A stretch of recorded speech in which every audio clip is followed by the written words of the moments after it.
Welcome back to ProCare Physiotherapy and Rehabilitation Center. So இன்னைக்கு நம்ம பார்க்க போற டாபிக் வந்து பாத்தீங்கன்னா பக்கவாதத்தில் கைப்பட்டை எப்போது அணிய வேண்டும். ஸோ கைப்பட்டை நம்ம சொல்ற மீனிங் வந்து பாத்தீங்கன்னா ஒரு ஸ்பிளிண்ட்டை பத்தி தான் சொல்றோம். இந்த ஸ்பிளிண்ட்ல வந்து நிறைய விஷயங்கள் இருக்கு, அதை பத்தி தான் இன்னைக்கு பார்க்க போறோம். இந்த ஸ்பிளிண்ட் வந்து எஸ்பெஷலி ரிஸ்ட், அதாவது இந்த ஹேண்ட் ஃபிங்கர்ஸ்க்கு வந்து ஸ்பிளிண்ட் யாரெல்லாம் போடலாம், எப்போ போடணும், போடும்போது என்னென்ன விஷயங்கள் எல்லாம் கவனிக்கணும், எந்த டைம்ல கரெக்டா யூஸ் பண்ணணும், ஸோ யார் போடக்கூடாது, ஸோ இந்த மாதிரி விஷயங்கள்லாம் தெரிஞ்சுக்கிட்டோம் அப்படின்னா பக்கவாதத்துல இந்த கை விரல் வந்து வேலை செய்யறதுக்கு ரொம்ப உபயோகமா இருக்கும். ஸோ இதுல வந்து ஒரு சயின்ஸ் சொல்லலாம்னு நினைக்கிறேன். பக்கவாதத்துல எஸ்பெஷலி எம்சிஏ, அதாவது மிடில் செரிப்ரல் ஆர்டரி ஸ்ட்ரோக் ஆச்சு அப்படின்னா ஹேண்ட் மூவ்மெண்ட்ஸ் வர்றதுக்கு லேட் ஆகும், இல்லைன்னா ஒரு சிலர் வரமாட்டுது அப்படின்னு நினைக்கிறாங்க. அதுக்கு மிக முக்கியமான ரீசன் வந்து என்னன்னு பார்த்தோம் அப்படின்னா மிடில் செரிப்ரல் ஆர்டரி அப்படிங்கிறது வந்து பாத்தீங்கன்னா பிரெயின்ல வந்து ஒரு மேஜர் போர்ஷன், அதாவது வந்து பாத்தீங்கன்னா பிரெயின், அதாவது பிரெயினை வந்து மூணா பிரிச்சுக்கலாம். அதாவது வந்து ஃப்ரான்டல், பரைட்டல், டெம்போரல், ஆக்சிபிட்டல். அதுல வந்து பாத்தீங்கன்னா இந்த ஃப்ரான்டல் பார்ட்ல தான் வந்து பாத்தீங்கன்னா ஒருத்தர் வந்து நல்லா சிந்திக்கிற தன்மை, அவரோட பிஹேவியர், ஹேண்ட் மூவ்மெண்ட்ஸ் வந்து ரெகுலேட் பண்றது, கண்ட்ரோல் பண்றது, இது எல்லாமே இருக்கும். அதுல வந்து பாத்தீங்கன்னா இப்ப ரைட் சைடு வந்து ஒரு சைடு ப்ராப்ளம் வந்துருச்சுன்னா லெஃப்ட் சைடுல வந்து வேலை செய்யாம போயிடும். அதாவது ரைட் சைடு பிரெயினை வந்து லெஃப்ட் சைடு வந்து பிரெயின் வந்து கண்ட்ரோல் பண்ணுது. இந்த மிடில் செரிப்ரல் ஆர்டரி பாத்தீங்கன்னா ஃப்ரான்டல் பகுதியில வந்து பாத்தீங்கன்னா கீழே இருக்க பகுதிக்கும், அதாவது லேட்டரல் ஆஸ்பெக்ட்னு சொல்லுவாங்க, இன்ஃபீரியர் ஆஸ்பெக்ட்னு சொல்லுவாங்க, அதுக்கு வந்து மேஜரான போர்ஷன் வந்து சப்ளை பண்ணுது. அந்த இடத்துல ஸ்ட்ரோக் ஆகுறதுனால தான் மெயினா வந்து இந்த ஹேண்ட் மூவ்மெண்ட்ஸ் வர்றதுக்கு வந்து டிலே ஆயிடுது. அந்த மாதிரி இருந்துச்சு அப்படின்னா எர்லியர் ஸ்டேஜ்ல என்ன பண்ணும், ஒருத்தருக்கு ஸ்ட்ரோக் வந்துருச்சு அப்படின்னா எர்லியர் ஸ்டேஜ்ல கை வந்து பாத்தீங்கன்னா ரொம்ப தொங்கி தொலைன்னு இருக்கும். அந்த டைம்ல என்ன பண்ணணும், ஒரு ஸ்பாஸ்டிசிட்டி வந்துருச்சுன்னா என்ன பண்ணணும் அப்படிங்கறத தான் நம்ம இன்னைக்கு இது பண்ண போறோம். அதுல வந்து பாத்தீங்கன்னா இந்த ஸ்பிளிண்டோட பங்கு வந்து என்னங்கிறதா இன்னைக்கோட நம்ம டாபிக். அதுக்குள்ள நேரம் போயிடலாம். ஸ்பிளிண்டை பத்தி பார்த்தோம் அப்படின்னா, அதாவது ஹேண்ட் அண்ட் ரிஸ்ட், அதாவது ரிஸ்ட், அதாவது வந்து ஒரு ரிஸ்ட் வந்து டிராப் ஆனதுக்கு அப்புறம் யூஸ் பண்ணக்கூடிய ஸ்பிளிண்ட் தான் இது ரெண்டுமே. ஒன்னு வந்து பாத்தீங்கன்னா இந்த பேர் வந்து பாத்தீங்கன்னா காக்கஸ் ஸ்பிளிண்ட். இந்த காக்கஸ் ஸ்பிளிண்ட்ல வந்து ரெண்டு வெரைட்டி இருக்கு. ஒன்னு வந்து பாத்தீங்கன்னா இது வந்து ஸ்டாட்டிக் ஸ்பிளிண்ட். இந்த ஸ்டாட்டிக் ஸ்பிளிண்ட் அப்படிங்கிறது வந்து பாத்தீங்கன்னா மூவ்மெண்டே இல்லாம ஒரு இடத்த வந்து அப்படியே இம்மோபிலைஸ் பண்ணி வைக்கிறது பேரு தான் வந்து காக்கஸ் ஸ்பிளிண்ட்ல வந்து ஒரு ரிஜிட் போர்ஷன், அதாவது வந்து என்னன்னா ஒரு மூவ்மெண்ட் வந்து கம்ப்ளீட்டா அரெஸ்ட் பண்ணி அந்த இடத்துல ஒரு பெயினோ, ஒரு இன்ஃப்ளமேஷனோ, ஒரு ஃப்ராக்சரோ இந்த மாதிரி இருந்துச்சுன்னா யூஸ் பண்ணுவாங்க. எஸ்பெஷலி ஸ்ட்ரோக் வந்ததுக்கு அப்புறம் பாத்தீங்கன்னா இந்த காக்கஸ் ஸ்பிளிண்ட்ல ஒரு மூவ்மெண்ட் வந்து இல்லாம சுத்தமா அப்படியே தொங்கி போன மாதிரி இருக்கும். அந்த டைம்ல படுத்திருக்காங்க அப்படின்னா அந்த டைம்ல நைட் டைம்ல எஸ்பெஷலி இந்த ஸ்பிளிண்ட் யூஸ் பண்ணிக்கலாம். இதுல வந்து எந்த மூவ்மெண்ட்டுமே கிடையாது. ஸோ போட்டோம்னா போட்டு வச்சுட்டு அப்படியே ஃபிக்ஸடா வச்சுக்க முடியும். ஸோ அதை எப்படின்னு பார்த்துவோம். என்னன்னு பாத்தீங்கன்னா இந்த ஸ்பிளிண்ட்ல வந்து பாத்தீங்கன்னா நிறைய வெரைட்டி. ஒன்னு பாத்தீங்கன்னா பிளாஸ்டிக்ல இருக்கும், அதுக்கப்புறம் வந்து மெட்டல்ல இருக்கும். ஸோ இந்த மாதிரி போட்டுட்டு இந்த இடத்த வந்து இம்மோபிலைஸ் பண்ணி வச்சிரும். என்ன அப்படின்னா ஒரு டிஃபார்மிட்டி வராம நம்மளால பாதுகாத்துக்க முடியும். ஸோ இதான் வந்து ஸ்டாட்டிக் ஸ்பிளிண்ட். இதுல பாத்தீங்கன்னா ஒரு மூவ்மெண்ட் பண்ண முடியாது. ஸோ இதான் ஸ்டாட்டிக். ஸோ நம்ம ஒரு எர்லியர் ஸ்டேஜில் போட்டுக்கலாம், அதாவது வந்து ஒரு பிளாசிடா இருக்கிற டைம்ல ரொம்ப யூஸ் பண்ணிக்க முடியும், மூவ்மெண்ட் இல்லாத டைம்ல. அடுத்தது வந்து டைனமிக் ஸ்பிளிண்ட். டைனமிக் ஸ்பிளிண்ட் வந்து நம்ம எப்போ யூஸ் பண்ணுவோம், யாருக்கு யூஸ் பண்ணுவோம் அப்படின்னு பாத்தீங்கன்னா ஒரு மூவ்மெண்ட் அரைகுறையா வந்துடும், அவங்களால இனிஷியேட் பண்ண முடியும், ஃபர்தரா வந்து ரேஞ்சை இம்ப்ரூவ் பண்ண வைக்கணும் அப்படின்னா அவங்களுக்கு தான் இதை யூஸ் பண்ணக்கூடியது டைனமிக் ஸ்பிளிண்ட். டைனமிக் ஸ்பிளிண்ட்ங்கிறது வந்து பாத்தீங்கன்னா ஒரு மூவ்மெண்ட்டை வந்து நம்மளால பண்ண வைக்க முடியும், அதான் டைனமிக்.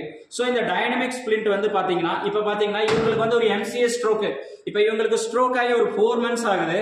இப்ப இவங்களுக்கு யூஸ் பண்ணலாமான்னு கேட்டீங்கன்னா கண்டிப்பா யூஸ் பண்ண முடியும். இங்க பாருங்க, ரிஸ்ட ஒரு சின்ன சப்போர்ட் பண்ணோம்னா ரிஸ்ட் மேல எடுப்பாங்க. ரிஸ்ட் மேல எடுங்க சார்.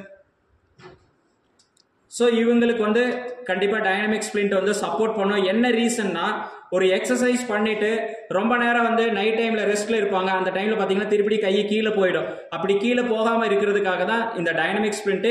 இதுல முக்கியமான விஷயம் வந்து என்னன்னு பார்த்தோம் அப்படின்னா டைனமிக் ஸ்பிளிண்ட் போட்டுட்டு ஒரு பிசியோதெரபிஸ்டோட சப்போர்ட் இல்லாமையும் மூவ்மெண்ட் பண்ண முடியும். அது அடுத்த பாயிண்ட்.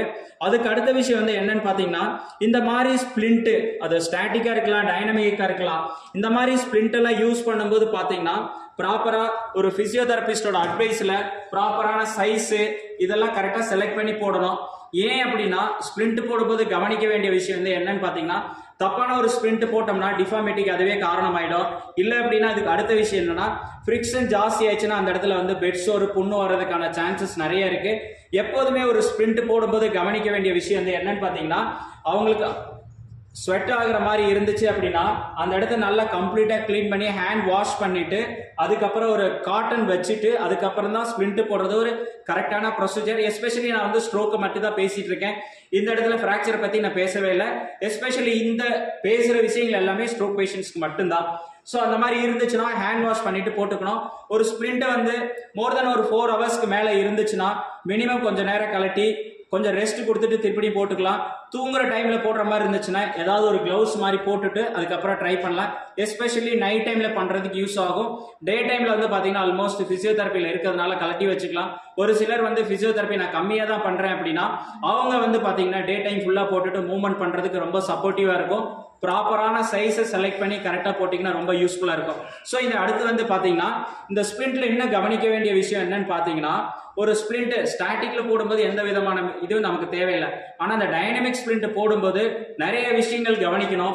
என்னன்னு பார்த்தீங்கன்னா ஃபர்ஸ்ட் இந்த ரிஸ்ட் வந்து பார்த்தீங்கன்னா அதாவது ரிஸ்ட் இந்த எக்ஸ்டென்ஷன் வந்து மினிமம் ஒரு 30 டிகிரில இருந்து ஒரு 45 டிகிரி இந்த அளவுக்கு இருக்கணும். அதை தான் ஃபங்க்ஷனல் பொசிஷன் சொல்லுவோம். இந்த மாதிரி பொசிஷன்ல இருக்கணும். ஏன் இந்த ஃபங்க்ஷனல் பொசிஷன் ரொம்ப இம்பார்ட்டன்ட் பார்த்தீங்க அப்படின்னா ஒரு ஃபங்க்ஷனல் பொசிஷன்ல வச்சு ஸ்பிரிண்ட்டை போட்டோம் அப்படின்னா இம்ப்ரூவ் ஆகிறதுக்கு நிறைய ரீசன் இருக்கும்.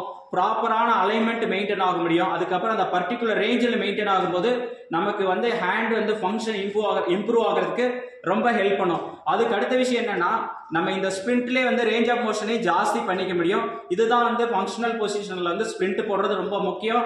பிசியோதெரபிஸ்டோட அட்வைஸ் இல்லாம செலக்ட் பண்ணி போடாதீங்க. ஸோ இது ரொம்ப ரொம்ப முக்கியமான விஷயம். இதுல வந்து பாத்தீங்கன்னா இந்த ஏரியா வந்து ஒரு 30 to 45 டிகிரி மினிமம் வந்து எக்ஸ்டென்ஷன்ல இருக்கணும் இந்த பகுதி. அதுக்கப்புறம் பாத்தீங்கன்னா மெட்டாகார்போஃபேலஞ்சியல் ஜாயிண்ட் சொல்லுவோம்.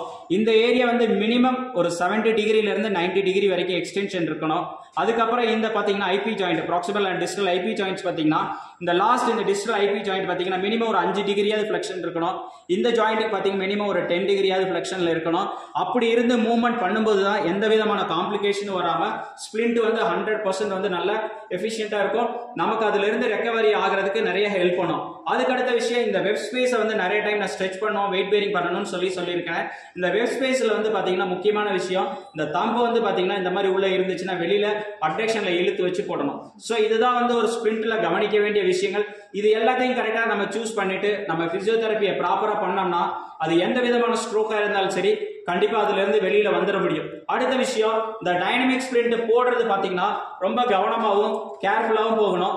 ஸ்வெட்டிங்கா ஸ்பிரிண்ட்ல வந்து பாத்தீங்கன்னா ஒரு சில ஸ்பிரிண்ட் மெட்டல் இருக்கும், ஒரு சிலது பிளாஸ்டிக், ஒரு சில இது வந்து ஃபைபர். ஸோ ஒரு சிலது உட்டன்ல கூட இருக்கலாம், அதெல்லாம் பழைய டைப். இப்போ வந்து எல்லாமே ஆல்மோஸ்ட் பாத்தீங்கன்னா ஃபைபர்ல வர ஆரம்பிச்சிருச்சு. இந்த மாதிரி ஸ்பிரிண்ட் போடும்போது பாத்தீங்கன்னா நீட்டா வாஷ் பண்ணிட்டு ஸோ இப்போ உங்களுக்கு வந்து இதுல வந்து பாத்தீங்கன்னா சைஸ் ரைட் லெஃப்ட் இருக்கும். ஆல்மோஸ்ட் இது வந்து பாத்தீங்கன்னா ஒரு ரெடிமேட் ஸ்பிரிண்ட் ஆல்மோஸ்ட் நம்ம கரெக்டா செலக்ட் பண்ணி தான் யூஸ் பண்ணியிருக்கோம். ஸோ இது எப்படி போடுறதுங்கிறத பார்ப்போம். ஃபர்ஸ்ட் பாருங்க, இது வந்து டைனமிக் ஸ்பிரிண்ட். இந்த ஸ்பிரிண்ட்டை ஃபர்ஸ்ட் போடும்போது பாத்தீங்கன்னா நல்லா சப்போர்ட் பண்ணி வச்சுக்கணும். சப்போர்ட் பண்ணதுக்கு அப்புறம் பாத்தீங்கன்னா இந்த கை சப்போர்ட் பண்ணிக்கோங்க. இது உள்ளார ஃபர்ஸ்ட் ஃபோராம் பகுதி உள்ள போற மாதிரி பார்த்துக்கணும். பார்த்துட்டு அதுக்கப்புறமேல இந்த கையில ஃபோராம் வந்து ஃபர்ஸ்ட் பிளேஸ் ஆயிடுச்சான்னு பார்த்துக்கணும். அதுக்கப்புறம் பாத்தீங்கன்னா இந்த ரிஸ்ட் இந்த இடத்துல வந்து பாத்தீங்கன்னா கரெக்டா ஸ்டெபிலைஸ்ட் ஆயிடுச்சு அப்படின்னா ஓகே.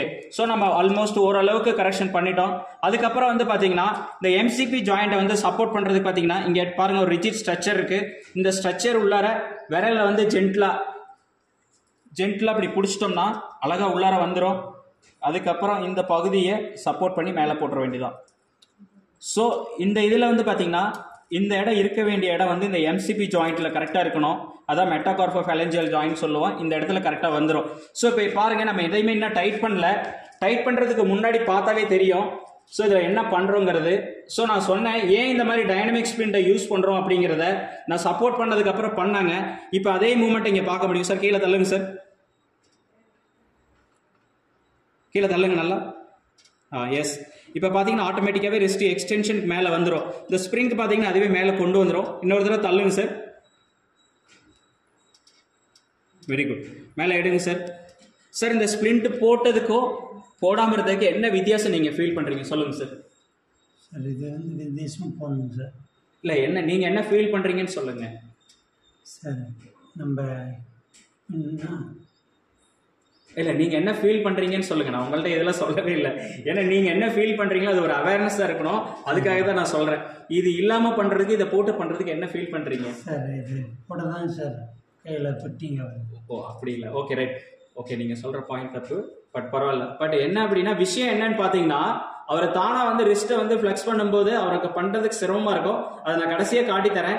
ஆனால் ஒரு சப்போர்ட் வச்சுட்டு பண்ணும்போது ஈஸியாக இருக்கும். இந்த ஸ்ப்ளிண்ட் போடும்போது இன்னொரு விஷயம் ரொம்ப கவனிக்கணும். வாக்கிங்கில் இருந்தாங்க அப்படின்னா ஷோல்டர் சப்ளிகேஷன் இருக்கான்னு பார்த்துக்கணும். ஷோல்டர் சப்ளிகேஷன் இருந்துச்சு அப்படின்னா ஒரு ஷோல்டர் சப்போர்ட் போட்டு நல்லா ஸ்டெபிலைஸ் பண்ணிக்கணும். ஏன்னா இது கொஞ்சம் வெயிட் இருக்கும். ஒரு 450 கிராம்லேருந்து 550 கிராம்ஸ் வரைக்கும் வெயிட் இருக்கும். அப்படி இருந்துச்சுன்னா ரொம்ப கவனமாக இருக்கணும். ஸோ இதை போட்டாச்சு. அதுக்கு அடுத்தபடியாக பார்த்தீங்கன்னா இங்கே இருக்கிற ஏரியாவை நல்லா ஸ்டெபிலைஸ் பண்ணிக்கலாம். அதுக்கப்புறம் இங்கே இருக்க பகுதி தான் பார்த்தீங்கன்னா தம்ப் அப்டெக்ஷனுக்கு உண்டான பகுதி. இதை நமக்கு தேவைக்கு தகுந்தாப்புல இங்கே ஸ்க்ரூ இருக்கும். இதில் சப்போர்ட் பண்ணிக்கலாம். இங்கே பார்த்தீங்கன்னா இந்த ஸ்க்ரூ பார்த்தீங்கன்னா இதில் நம்ம எவ்வளோ தேவையோ அதுக்கு தகுந்தாப்புல அட்ஜஸ்ட் பண்ணிக்க முடியும். ஸோ என்னன்னா அவங்க எவ்வளோ ரெக்கவரி ஆகுறாங்க அதுக்கு தகுந்தாப்புல நம்ம வந்து தம்ப் அப்டெக்ஷனில் வச்சுக்க முடியும். இந்த ஸ்ப்ளிண்ட் வந்து அதுக்கு தான். இப்போ பார்த்தீங்கன்னா ஒரு ஸ்பாஸ்டிசிட்டி இருக்குது, போட்டுக்கலாமா? கண்டிப்பாக போட்டுக்கலாம். ஒரு ஃப்ளாசிட் ஸ்டேஜில் இருக்கா? கண்டிப்பாக கூடாது. ஃப்ளாசிட்னா கை தொலைன்னு இருக்கும். அந்த டைமில் பண்ணக்கூடாது.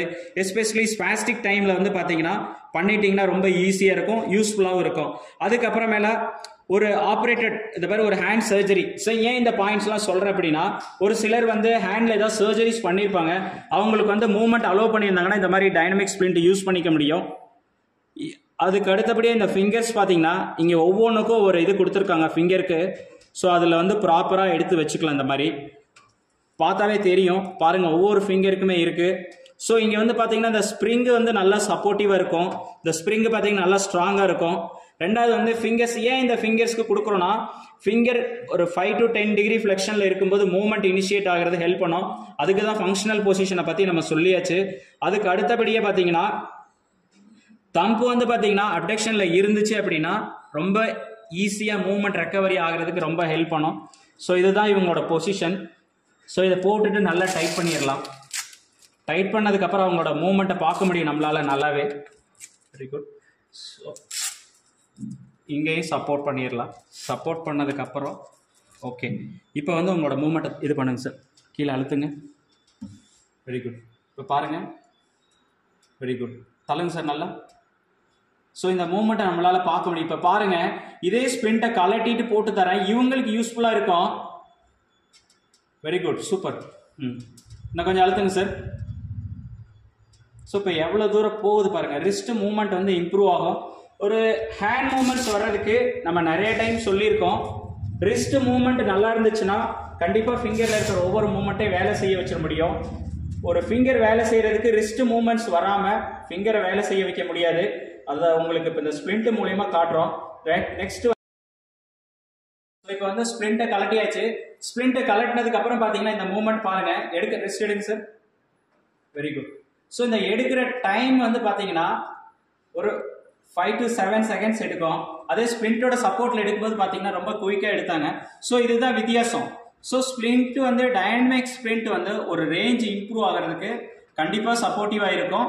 ஸோ உங்களோட ஃபிசியோதெரபிஸ்ட் யாரோ அவங்கள்ட்ட அப்ரோச் பண்ணி கரெக்டாக கேட்டுட்டு இந்த ஸ்ப்ளிண்ட்டை யூஸ் பண்ணுங்கள். நெக்ஸ்ட் ஒரு வீடியோவில் மீட் பண்ணுவோம். தேங்க்ஸ் ஃபார் வாட்சிங். தேங்க்யூ.